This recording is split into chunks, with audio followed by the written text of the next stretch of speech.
Just an update, we've got about 100 miles or so on it since doing the head gaskets. The tune is now correct with the correct number in the table, which is 0. We don't want any timing added onto our base timing table. So since then I have put the 17 the front runners on and the 15 by 10s in the rear. They need a good polish, but they're on. The boost is, last time I checked, around 28, 29. And so I think we're going to take it out tonight. The weather's cool. Hopefully the wind dies down a little bit. The place I go faces north, and right now there's a front that came through and it's a nice northerly wind. But we'll see how it goes tonight. Hopefully it makes it home under its own power and it makes at least a low 6-second 60 to 130 pass. I'd love for it to go quicker, but it's been 588 a few years ago. And a 594 that same night, and a bunch of 6.0s, and then all of a sudden it just got slower, dropped down to 6.3, 6.4, 6.5. Anyway, so we'll have to see how it does. Hopefully with the new engine, everything is healthy and everything's sealed up well, and it'll pick back up where it left off a few years ago.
We've cut open the filter now at about 380 miles on the Buick. We've made some 60 to 130 passes in the 6.4, 6.5 range so far. Plan on going back out tonight in better weather.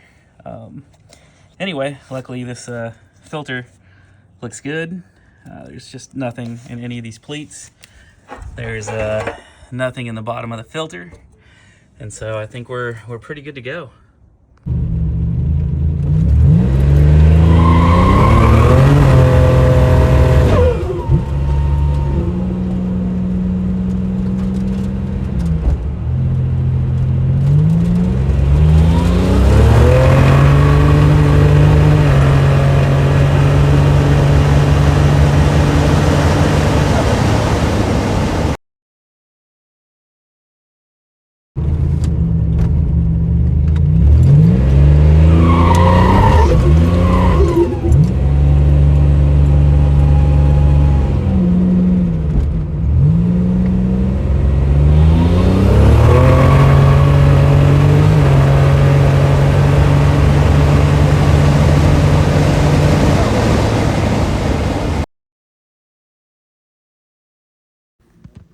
All right, here's my data log here. Boost 31, 32.5, touches 33 right at the end. Everything looks good. Air fuel needs a touch up on the VE table. It pulls fuel and then kind of oscillates a little bit. Otherwise, look pretty good. I'm gonna go to run number 2 here in just a second. Injector duty cycle looks good. Run 2 is pretty much the same. The only thing that really stands out in these is the converter slip. I just got the converter back. I was hoping it would be a lot tighter. It's around 14.5 to 15% at 132, 33 mile an hour. So that's probably an issue. I don't know how this is going to turn out. There's a little bit of wind noise in the Buick. But if you're watching this video, you just watched my second attempt at dragging 60 to 130 on a closed private road in my 87 Buick Grand National. So anyway, I'm pretty pleased with the 614. hook up all the way in second gear. So I think there's a little bit more in it. The best the car has ever done was a Miracle Night, October 2022.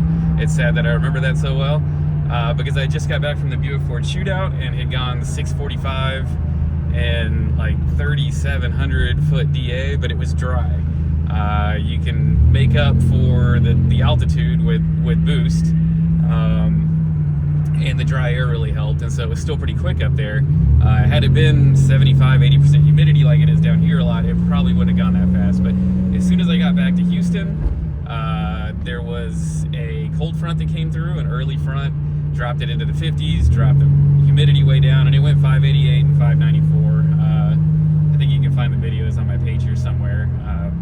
Anyway, and that was pretty good for me. That equals about 141 mile an hour trap speed.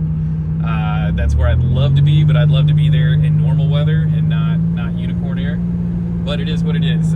Soon after that, we went to the track in January. The conditions I thought were pretty good. It was upper 40s, but it was about 80% humidity. And the car only did a 645 and trapped 137.5 or something like that. And I've never been back into the 6.0s, 5.8s, 5.9s again for a couple of years. It was just consistently a 6.4, 6.5 car, even a little bit slower in warmer weather. So anyway, to get back down to a 6.1, there's still a little bit left in the car. Timing was a little bit lower than it usually is. I run a little bit more than some of the Buick guys recommend for E85. Not sure why the car likes it. I've tried to lower it at 17 and run 34, 35 PSI, but it's slower than what it is at 31, 32, and 21.5 to 22 degrees of timing. So it is what it is. Every car is different. The car is about 9.25 to 1 compression on E85. It's just always liked timing. So that is what it likes. I've never really tried higher. I'm a little bit afraid to. So we'll see. There's not a whole lot of wiggle room left in the tune on the 645 or 647 and 653 runs. I had the car pretty rich at 10.7. Timing was 20.8, I think. On the 614 run, it was 11.2 and 32.5 PSI or so at the midway through third, 30-31 before that. And timing was 21.8 degrees. So anyway, it picked up, but I think a lot of it was also due to the dry weather. I now have the 17s back on it so that I can drive it and enjoy it. I don't particularly care for the drag pack. It looks fine to me, but I like the 17s a lot better. So right now I'm cruising to work, making sure everything's still solid on the new engine. I ended up resetting the odometer so I could get a better judge of the gas gauge. My twin 525 Racetronics Walbro setup, the gas gauge is kind of finicky, and I don't want to randomly run out. It doesn't get great mileage on E85. But anyway, we are cruising to work in a little bit of traffic. I am data logging currently just to dial in the VE table a little bit and make sure everything looks good. And so far, we are good.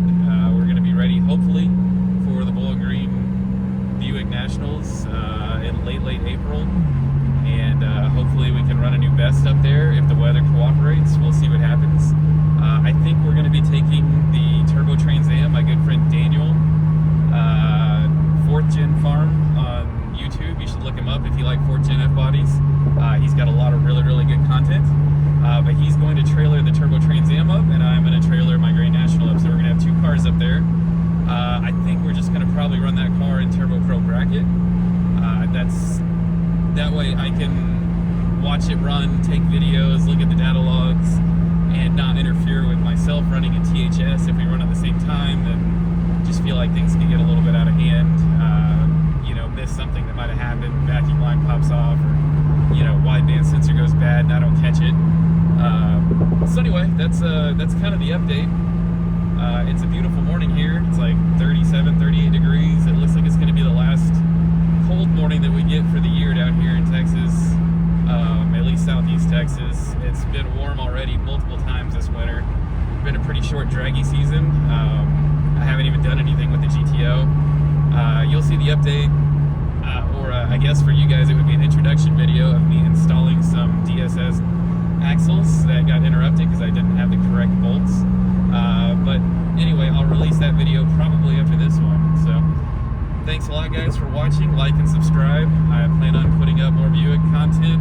I think in the next couple of weeks, I'm going to bring my dad's 72 540 Chevelle back in town, get it all cleaned up for a car show in Belleville, Texas that my dad likes to go to.